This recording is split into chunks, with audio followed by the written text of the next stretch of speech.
Hello दोस्तों, स्वागत है आपका अंकुरण एकेडमी आपके अपने परिवार में। आज हम जो पढ़ने वाले हैं जियोग्राफी में, आज का जो हमारा चैप्टर है वो लेकर के है जो दक्षिण भारत के पर्वत हमारे रह गए थे। पिछली क्लास में हमने विंध्य पर्वत, सतपुड़ा पर्वत और अरावली पर्वत के बारे में पढ़ा था। वहीं आज हम पश्चिमी घाट पर्वत, जिसको हम क्या बोलते हैं, सह्याद्री पर्वत भी बोलते हैं, इसके बारे में पढ़ने वाले हैं। पूर्वी घाट पर्वत, नीलगिरी, अन्नामलाई, कार्डमम, पारनी और शेषाचलम पहाड़ी के बारे में पढ़ने वाले हैं। इन सब टॉपिक को पर हम आज क्या करेंगे, यहाँ पे चर्चा करेंगे और मैप में देखेंगे। जो हमने मानचित्र बनाया हुआ है, इन मानचित्र में देखेंगे कि किस पहाड़ी की लोकेशन कहाँ पर है, कौन कहाँ पर स्थित है, सभी की स्थितियां देखेंगे। तो यहाँ पे क्लास को शुरू करते हैं। तो सबसे पहले हम जो पढ़ेंगे वो है हमारा क्या, पश्चिमी घाट पर्वत या सह्याद्री। तो सबसे पहले हम पिछली क्लास में जो थोड़ा हमने बताया था उसको रिपीट कर लेते हैं। जो भारत है, भारत का जो सतपुड़ा के बाद भारत की जो सतपुड़ा रेंज है, सतपुड़ा रेंज के दक्षिण में जो भारत पाया जाता है, पिछली क्लास में हम हालांकि चर्चा कर चुके हैं कि जो इसके दक्षिण में जो भारत है, इस भारत इसका जो ढाल है वो किस दिशा की ओर है, पूर्व दिशा की ओर है। किस तरीके से यहाँ पे बनाने की कोशिश करते हैं हम, कुछ इस तरीके से यहाँ पे इसका ढाल है।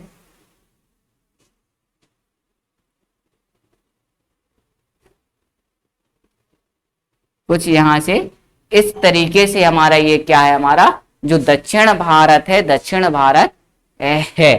भारत का पठार कुछ इस तरीके से है। इसको थोड़ा सा और फैला देते हैं, इस तरीके से है। मतलब यहाँ पर भी एक पहाड़ी दिखाई दे रही है हमें, और यहाँ पर भी ये हमने क्या बनाया है, ये इसका कौन सा साइड है, ये हो जाएगा आपका ईस्ट और ये हो जाएगा वेस्ट, ये हो जाएगा आपका पूरब और ये हो जाएगा पश्चिम। मतलब पूरब में यदि देखा जाए तो एक पहाड़ी दिखाई दे रही है, इसी पहाड़ी को बोलते हैं हम क्या, पूर्वी घाट पर्वत, जिसकी ऊंचाई पश्चिमी घाट पर्वत की तुलना में बहुत कम है। पश्चिमी घाट की तुलना में क्या है, कम है। और जो ये इस तरफ हमें जो पहाड़ी नुमा दिखाई दे रही है आकृति, ये हमारा क्या है, सह्याद्री पर्वत, या इसी को बोलते हैं पश्चिमी घाट पर्वत। क्या बोलते हैं, पश्चिमी घाट पर्वत। और ये जो आपका पश्चिमी घाट पर्वत है, इसी के बारे में अभी हम पढ़ने वाले हैं। इसके बाद हम क्या पढ़ेंगे, पूर्वी घाट पर्वत के बारे में पढ़ेंगे। और हमें ये ध्यान रखना है यहाँ पे कि जो हमारा दक्षिण भारत है, उसकी जो अधिकांश नदी है वो किस ओर प्रवाहित होती है, अपने पूर्व दिशा में। हालांकि निकलती पश्चिमी घाट पर्वत से है, परंतु जब कोई नदी यदि यहाँ से निकलती है तो वो कहाँ पे जाएगी, निश्चित रूप से जिस तरफ ढाल होगा, मतलब वो नदी किस तरीके से प्रवाहित होगी, इस तरीके से जाएगी। और तब तक प्रवाहित होती रहेगी जब तक कि वो समुद्र तल को प्राप्त नहीं कर लेगी। क्या नहीं कर लेगी, समुद्र तल को प्राप्त नहीं कर लेगी, तब तक वो अपनी दिशा में प्रवाहित होती रहेगी, जिस दिशा में उसे ढाल मिलेगा। तो यहाँ पे हमें अब क्या पता चल गया कि ये जो दक्षिण भारत है, दक्षिण भारत में जो ढाल है वो किस तरीके से, पठार का जो ढाल है वो किस तरफ है, पूर्व दिशा में है। इसी कारण जो आपकी सतपुड़ा पर्वत के नीचे की जो नदियां हैं वो किस तरफ प्रवाहित होती हैं, आपके पूर्व दिशा की ओर प्रवाहित होती हैं। वहीं यदि कोई नदी पश्चिमी घाट के यदि पश्चिमी ढाल से निकलती है, यदि कोई नदी क्या होती है, पश्चिमी घाट के पश्चिमी ढाल, ये कौन सा ढाल हो जाएगा, पूर्वी ढाल, और ये हो जाएगा पश्चिमी ढाल। यदि पूर्वी ढाल से निकलेगी तो वो निश्चित रूप से किस दिशा में जाएगी, पूर्व दिशा में बहेगी।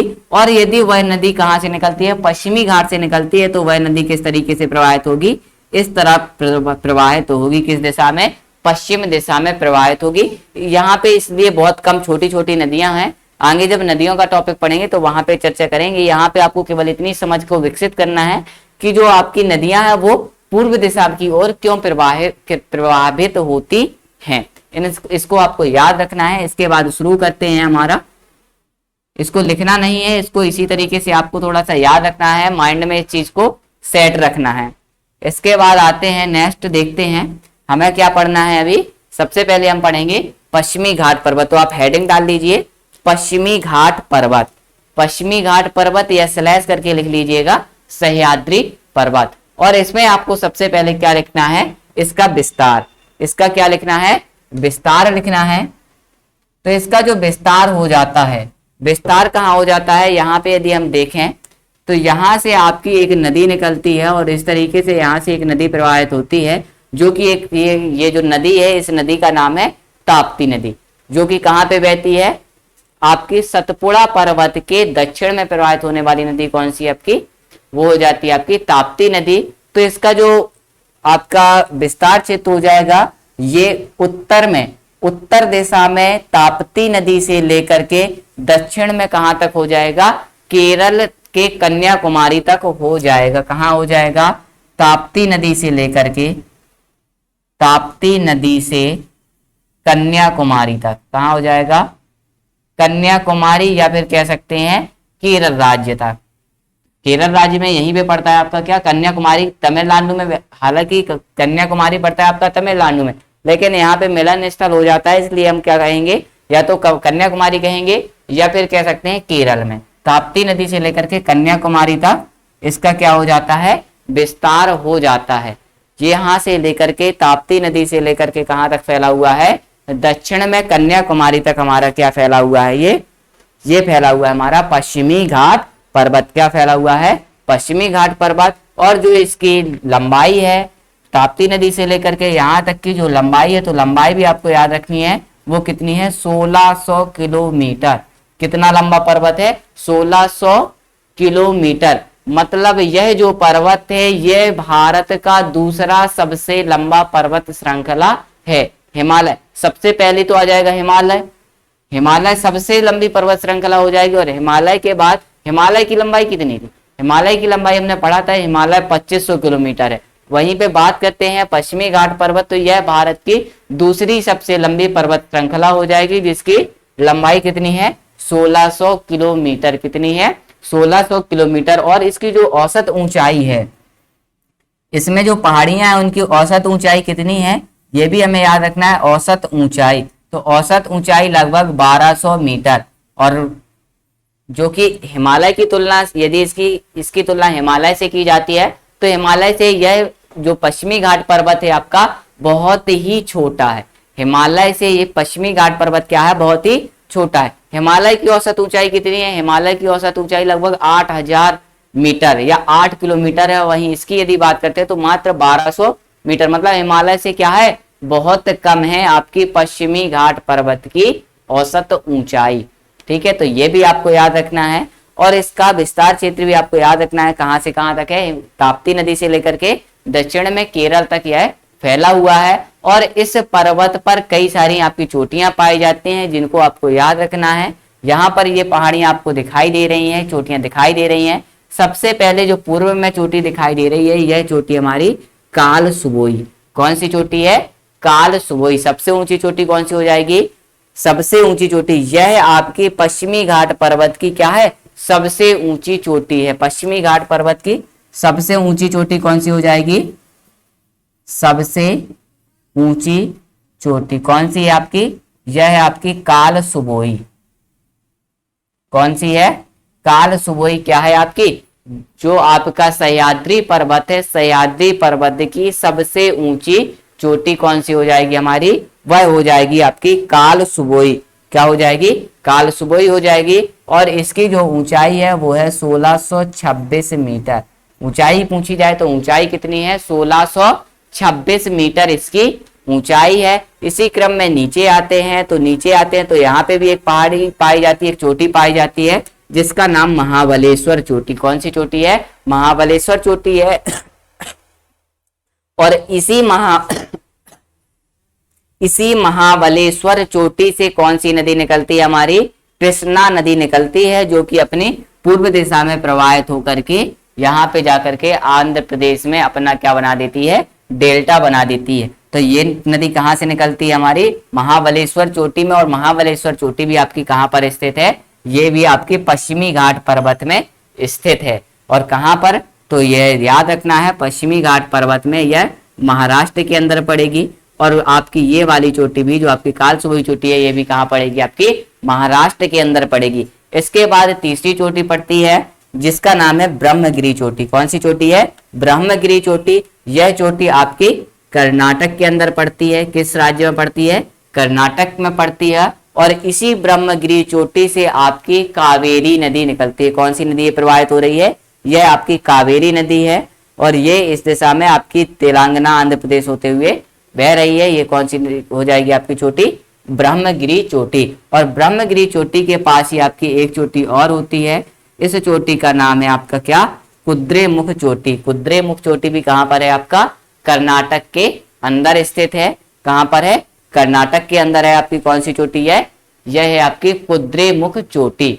इसके बाद आगे चलते हैं तो यहां पे आपको याद रखना है कि जो आपका गुजरात राज्य, यहाँ पे आपका क्या है? गुजरात राज्य है। गुजरात राज्य से एक आपकी अक्षांश रेखा निकलती है। यह जो अक्षांश रेखा है यह 16 डिग्री अक्षांश है। इसको बोलते हैं 16 डिग्री अक्षांश या 16 डिग्री चैनल।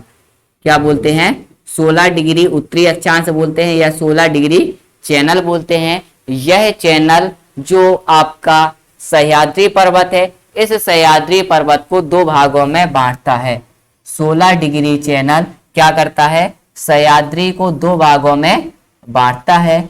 कौन कौन से भाग हो जाएंगे? एक भाग हो जाएगा उत्तरी सह्याद्री और दूसरा भाग क्या हो जाएगा? दक्षिणी सह्याद्री।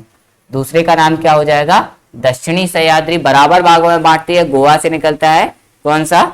कहां से निकलता है ये 16 डिग्री चैनल आपको? तो ये भी याद रखना है, गोवा से निकलता है। और यह सह्याद्री पर्वत को कितने भागों में बांटता है? दो भागों में बांटता है। पहला हो जाएगा उत्तरी सह्याद्री और दूसरा भाग हो जाएगा दक्षिणी सह्याद्री।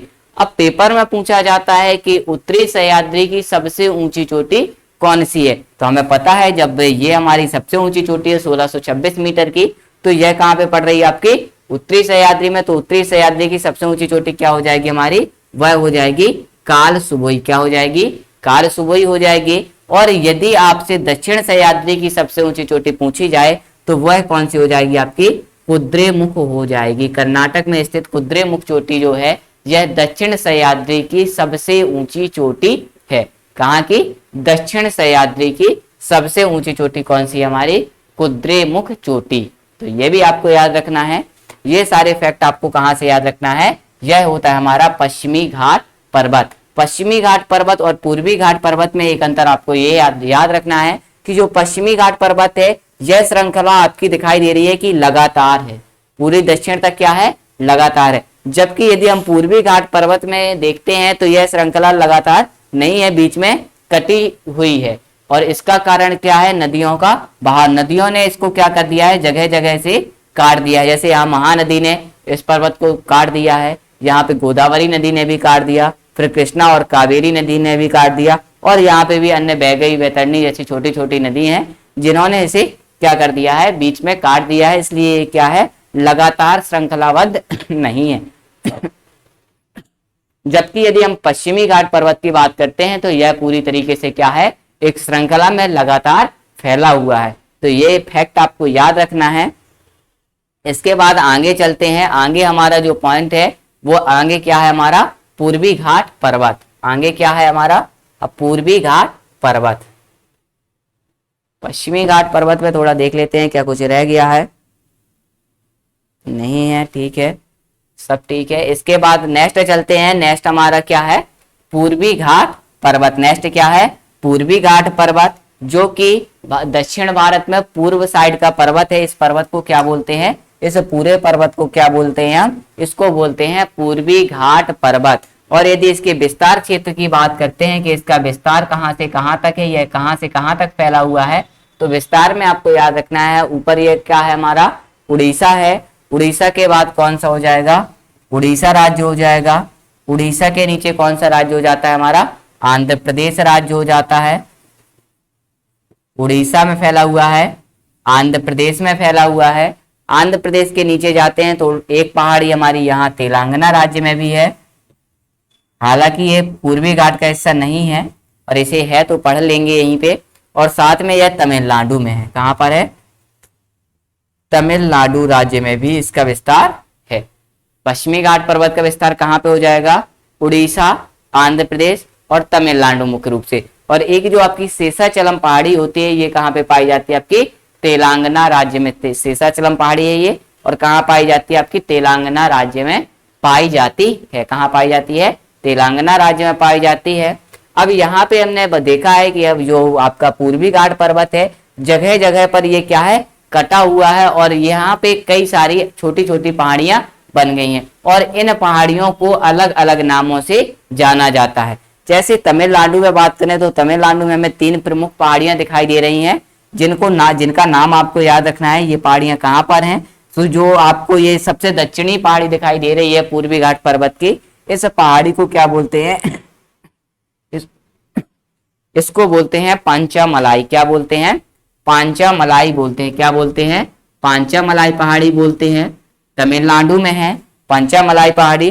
पांचामलाई पहाड़ी के ऊपर हो जाएगी सेवाराय पहाड़ी। क्या हो जाएगी? सेवाराय पहाड़ी। और सेवाराय पहाड़ी के ऊपर कौन सी हो जाएगी? जवादी पहाड़ी। कौन सी पहाड़ी? जवादी पहाड़ी। पांचामलाई, सेवाराय और कौन सी हो जाएगी? जवादी पहाड़ी। ये तीनों पहाड़ियां कहाँ पर है इनकी? यदि स्थिति की बात करते हैं तो ये तीनों पहाड़ियां कहाँ पे पाई जाती है? ये पाई जाती है आपकी तमिलनाडु राज्य में। कहाँ पे पाई जाती हैं? तमिलनाडु राज्य में पाई जाती हैं। कहाँ पाई जाती हैं? तमिलनाडु में पाई जाती हैं। कहाँ पाई जाती हैं? तमिलनाडु राज्य में पाई जाती हैं। कौन कौन सी? सबसे पहला याद रखना है पांचामलाई, फिर सेवाराय और जावदी पहाड़ी, जो कि कहाँ का हिस्सा है? पूर्वी घाट पर्वत का हिस्सा है। कहाँ पाई जाती हैं? तमिलनाडु में पाई जाती हैं। आंध्र प्रदेश में आपकी ये 2 पहाड़ियां पाई जाती हैं जिनको क्या बोला जाता है? वेलिकोंडा बोला जाता है। और यहाँ पे इसको अलग अलग भाषा में, अलग अलग क्षेत्रों में अलग अलग भाषा के नाम से जाना जाता है। और यहीं पर आपकी 2 पहाड़, 2 आपकी क्या पड़ती हैं? चोटियां पड़ती हैं आंध्र प्रदेश राज्य में, जिसमें से एक चोटी आपकी महेंद्रगिरी और दूसरी चोटी है अरमाकोंडा। दूसरी चोटी का नाम क्या है? अरमाकोंडा। अरमाकोंडा जो है यह आपकी पूर्वी घाट पर्वत की सबसे ऊंची चोटी है। किस पर्वत की? पूर्वी घाट पर्वत की सबसे ऊंची चोटी है। और इसकी जो चोटी है, इस चोटी की जो लंबाई है, इसको भी लिखना है, यह 1680 मीटर ऊंची है। कितनी ऊंची है? 1680 मीटर इसकी क्या है? ऊंचाई है। किसकी? अरमाकोंडा की। और यह अरमाकोंडा और महेंद्रगिरी दोनों कहाँ पड़ते हैं? दोनों ही आंध्र प्रदेश के अंदर पड़ते हैं।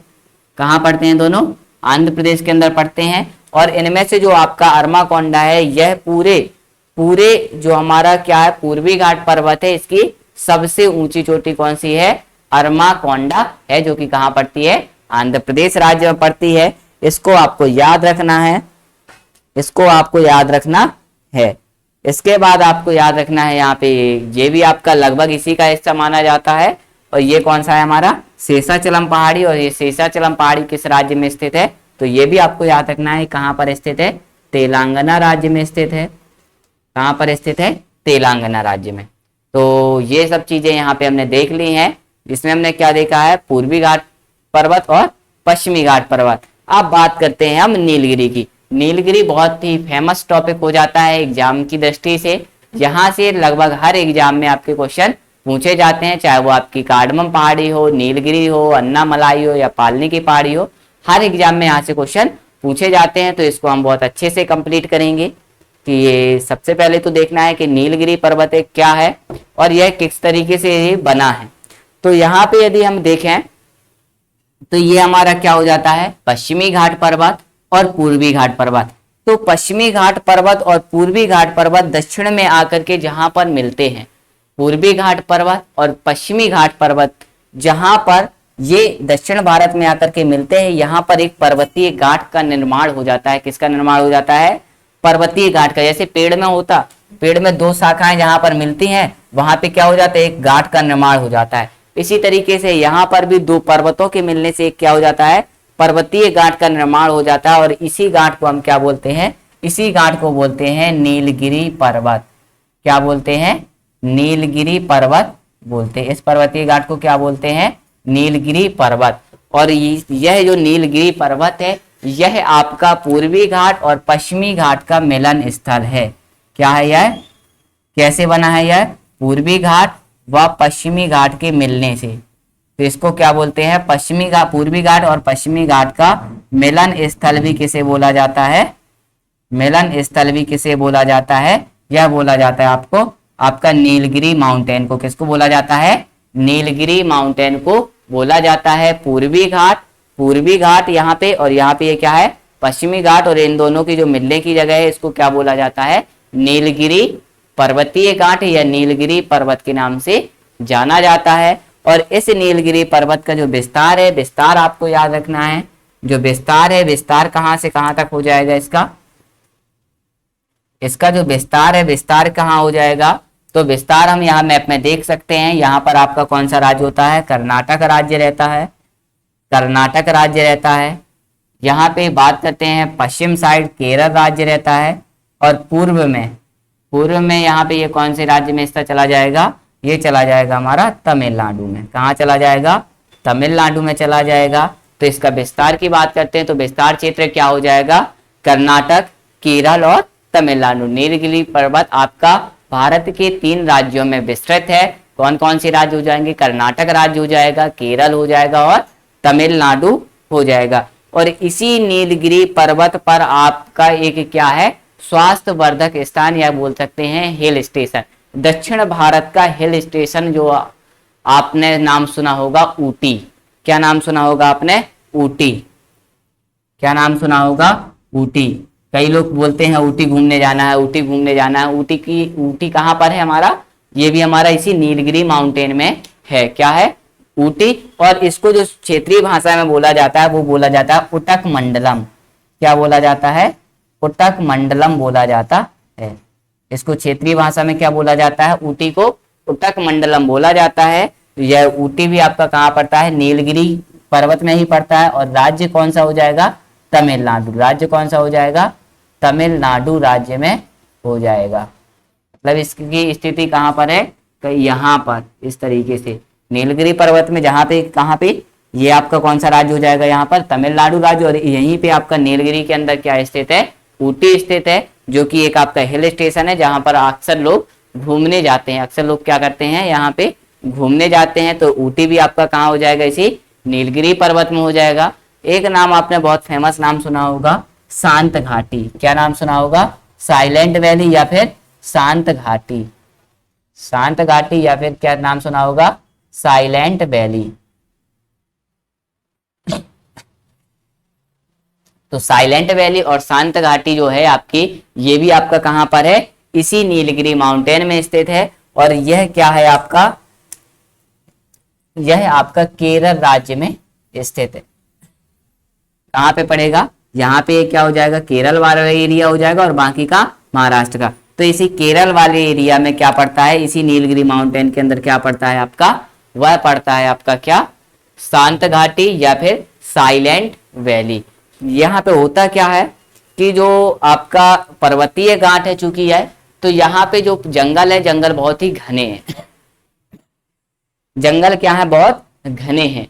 जंगल के घने होने के कारण क्या होता है, जो पेड़ होते हैं, पेड़ के कारण जो धूप है, धूप जमीन तक नहीं आ पाती, अच्छी तरीके से नहीं आ पाती। इसलिए जो पेड़ों का के नीचे जो एरिया रहता है वहां पर बहुत ही शांति रहती है। इसलिए यहाँ पे इसको नाम क्या दिया गया है, शांत घाटी दिया गया है। क्या नाम दिया गया है, शांत घाटी, क्योंकि यहाँ पे बहुत ज्यादा शांति होती है। क्योंकि धूप तो ज्यादा जाती नहीं है, तो इंसान भी कम ही जाएगा, क्योंकि इंसान है तो वहीं पे जाता है जहाँ पे धूप हो, साधन अच्छे हो। और वहां पे जंगल है, और जंगल में क्या है, वहां पे भी धूप नहीं है, तो वहां पे क्या रहती है, बहुत ज्यादा शांति। इसलिए इसको बोलते हैं शांत घाटी या फिर साइलेंट वैली, जो कि कहाँ पर स्थित है, नीलगिरी माउंटेन के अंदर केरल राज्य में स्थित है। कहाँ स्थित है, केरल राज्य में स्थित है। और यह जो नीलगिरी आपकी पर्वतीय घाट है, इसकी जो सबसे ऊंची चोटी हो जाती है, ये भी आपको याद रखनी है, सबसे ऊंची चोटी, नीलगिरी की सबसे ऊंची चोटी भी आपको याद रखनी है। सबसे ऊंची चोटी कौन सी हो जाती है हमारी, वह यहाँ पे दिखाई दे रही है, एक चोटी बनी हुई है और इसका नाम क्या लिखा हुआ है, डोडा बेट्टा। क्या नाम है इसका, डोडा बेट्टा। क्या नाम है, डोडा बेट्टा। नीलगिरी की जो सबसे ऊंची चोटी है वो चोटी कौन सी हो जाती है हमारी, डोडा बेट्टा चोटी, जो कि कहाँ पर है, नीलगिरी माउंटेन के अंदर है, नीलगिरी पर्वत के अंदर है। तो आपको यही सारी चीजें आपको याद रखनी है, नीलगिरी पर्वत से लेकर के, नीलगिरी पर्वत से सारी चीजें याद रखनी है। और इसकी जो औसत जो इसकी आपके डोडा बेट्टा की ऊंचाई हो जाएगी, ये ऊंचाई कितनी हो जाएगी आपकी 3600, कितनी हो जाएगी, लगभग 2600 किलोमीटर, कितनी हो जाएगी, 2600 मीटर, कितनी हो जाएगी, लगभग 2637 मीटर इसकी क्या हो जाएगी, ऊंचाई हो जाती है। डोडा बेट्टा की ऊंचाई कितनी हो जाती है? 2637 मीटर लगभग में है। आपको याद करना है तो आप 2630 2635 करके याद कर सकते हैं। एग्जैक्टली यदि आप याद नहीं कर पा रहे हैं तो ये हो जाती है नीलगिरी की सबसे ऊंची चोटी डोडा बेट्टा। तो ये सारे फैक्ट आपको कहाँ से याद रखने हैं? आपको नीलगिरी पर्वत से। सबसे पहला फैक्ट याद रखना है, नीलगिरी पर्वत पश्चिमी घाट पर्वत और पूर्वी घाट पर्वत के मिलन स्थल को बोलते हैं, और इस मिलन स्थल पर एक पर्वतीय घाट का निर्माण हो जाता है, और इसी घाट को क्या बोलते हैं? नीलगिरी पर्वत बोलते हैं। इसका जो विस्तार हो जाता है वो कहाँ पे हो जाता है? कर्नाटक में, तमिलनाडु में और केरल राज्य में। इसी नीलगिरी में तमिलनाडु में एक जगह पाई जाती है। इस जगह का नाम क्या है? एक स्वास्थ्यवर्धक स्थान है, हिल स्टेशन। क्या नाम है? ऊटी है, जो कि यही नीलगिरी में पड़ता है। और जो साइलेंट वैली है ये भी नीलगिरी पर्वत में कहाँ पे पड़ता है?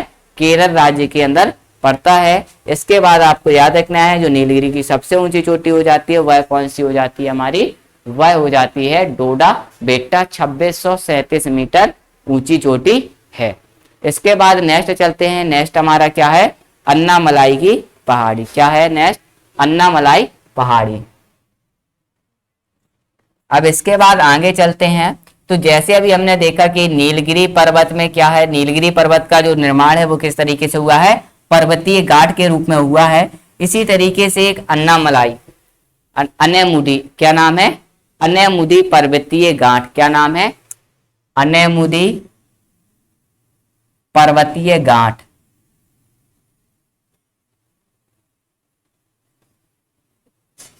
अनेमुदी पर्वतीय घाट, जो कि आपको ये घाट दिखाई दे रही है। यहाँ पे ये घाट दिखाई दे रही है। यहाँ पर क्या हो रहा है अच्छे से यदि हम देखें तो यहाँ पर तीन अलग अलग पहाड़ियां, एक उत्तर दिशा से, एक दक्षिण दिशा से और एक पूर्व दिशा से, तीन पहाड़ियां आकर के एक पॉइंट पर मिल रही हैं। इसी घाट को क्या बोलते हैं हम? इसको बोलते हैं अनेमुदी पर्वतीय घाट। तीन यहाँ पे जैसे दो पर्वत आपस में आकर के मिले थे तो एक घाट का निर्माण हो गया था। इसी तरीके से यहाँ पर भी तीन अलग अलग पहाड़ियां आकर के मिल गई और एक घाट का निर्माण हो जाता है। इस घाट को क्या बोलते हैं? अनेमुदी पर्वतीय घाट बोलते हैं। और ये जो तीन पहाड़ियां हैं, यह कौन कौन सी पहाड़ियां हैं इनको याद रखना है। तो जो अनेमुदी पर्वतीय घाट के उत्तर की दिशा में जा रही है यह है हमारी अनाईमुदी पहाड़ी। कौन सी पहाड़ी है? अनाईमुदी पहाड़ी। कौन सी हो जाएगी? अनाईमुदी पहाड़ी हो जाएगी। अनाईमुदी पहाड़ी हो जाएगी। और जो यहाँ अनेमुदी पर्वतीय घाट के नीचे जो दक्षिण दिशा की ओर जो पर्वत दिखाई दे रहा है या जो पहाड़ी दिखाई दे रही है, यह भारत की सबसे दक्षिणतम पहाड़ी है। भारत की कौन सी? सबसे दक्षिणतम पहाड़ी है। इस पहाड़ी को बोलते हैं क्या? इस पहाड़ी को बोलते हैं कार्डमम पहाड़ी। क्या बोलते हैं? कार्डमम पहाड़ी। या इसी को कार्डमम को हिंदी में क्या बोलते हैं? इलायची पहाड़ी। क्या बोलते हैं? इलायची पहाड़ी भी बोलते हैं। क्या बोलते हैं? इलायची पहाड़ी भी बोलते हैं। इसके बाद इस पर्वतीय घाट की आपको जो पूर्व में जो पहाड़ी दिखाई दे रही है, इस पहाड़ी को बोलते हैं पालनी पहाड़ी। क्या बोलते हैं? पालनी पहाड़ी। क्या बोलते हैं? पालनी पहाड़ी। और इनकी यदि विस्तार क्षेत्र की बात करते हैं तो जो हमारा अनाईमुदी हो जाएगा, यहाँ पे क्या हो जाएगा? ये अनाईमुदी पहाड़ी हो जाएगी। अन्नामलाई पहाड़ी क्या बोलते हैं? अन्नामलाई पहाड़ी बोलते हैं। अन्नामलाई पहाड़ी जो कहाँ पर हो जाएगी? केरल राज्य में हो जाएगी। इसके बाद जो कार्डमम पहाड़ी भारत की सबसे दक्षिणतम पहाड़ी है, ये भी कहाँ पे हो जाएगी? केरल राज्य में हो जाएगी। पर जो आपकी पूर्व दिशा में फैली हुई पहाड़ी है पालनी पहाड़ी, यह पालनी पहाड़ी कहाँ हो जाएगी? तमिलनाडु राज्य में हो जाएगी। कहाँ हो जाएगी? तमिलनाडु राज्य में हो जाएगी। और जो आपको ये अनाईमुदी आपको पर्वतीय घाट दिखाई दे रही है, इसका नाम जो अनाईमुदी पड़ा है वो इस तीनों पहाड़ियों को मिलाकर के जो सबसे ऊंची इसकी चोटी है उसके नाम पर पड़ा है। और जो इसकी सबसे ऊंची चोटी है उसका नाम भी क्या है आपका? अनाईमुदी या अनेमुदी। क्या नाम है? अनेमुदी उसका क्या है? नाम है। और इसी नाम पर क्या रख दिया गया है? इस पर्वतीय घाट का नाम रख दिया गया है। इसकी सबसे ऊंची चोटी कौन सी हो जाती है? वो भी कौन सी हो जाती है? अनेमुदी हो जाती है। और इसी अनेमुदी के नाम पर, इसी अनेमुदी चोटी के नाम पर इसका नाम क्या रख दिया गया है? अनेमुदी पर्वतीय गांठ रख दिया गया है। तो आपको यह भी याद रखना है, यह क्या है आपकी अनयमुदी पर्वतीय घाट। पर यदि हम बात करते हैं अनयमुदी चोटी जो है वो कहाँ पे पड़ती है, तो वो हम यहाँ पे देख सकते हैं, वो कहाँ पर पड़ती है हमारी अन्नामलाई की पहाड़ी पर। कहाँ पड़ती है, अन्नामलाई पहाड़ी में हमारी क्या पड़ती है, अनयमुदी चोटी। और यह अनयमुदी चोटी जो आपकी है, यह दक्षिण भारत की सबसे ऊंची चोटी है। अनयमुदी चोटी जो है यह क्या है, दक्षिण भारत की सबसे ऊंची चोटी, दक्षिण भारत की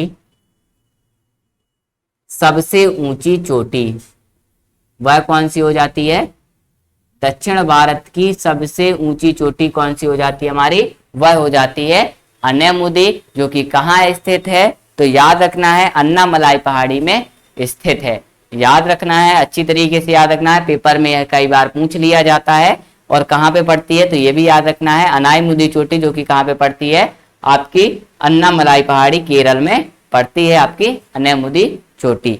तो ये थे आपके दक्षिण भारत में जो आपके पूरे पर्वत थे। आज ये पर्वत पूरे आपके यहाँ पे खत्म होते हैं। अगर नेक्स्ट क्लास में जो हमारी नेक्स्ट क्लास होगी, नेक्स्ट क्लास में हम दक्षिण भारत में जो ये तो पर्वत पढ़ लिए, पर्वत के बाद कुछ पठार भी पाए जाते हैं और पठारों के बारे में पढ़ेंगे। यदि आपको यह क्लास अच्छी लगे तो क्लास को लाइक करना है, क्लास को ज्यादा से ज्यादा बच्चों के पास क्या करना है, शेयर करना है, ताकि ज्यादा से ज्यादा लोग इस क्लास का फायदा ले सकें। और साथ में जिसने अभी तक चैनल को सब्सक्राइब नहीं किया है तो चैनल को सब्सक्राइब कर लेना है। मिलते हैं नेक्स्ट क्लास में।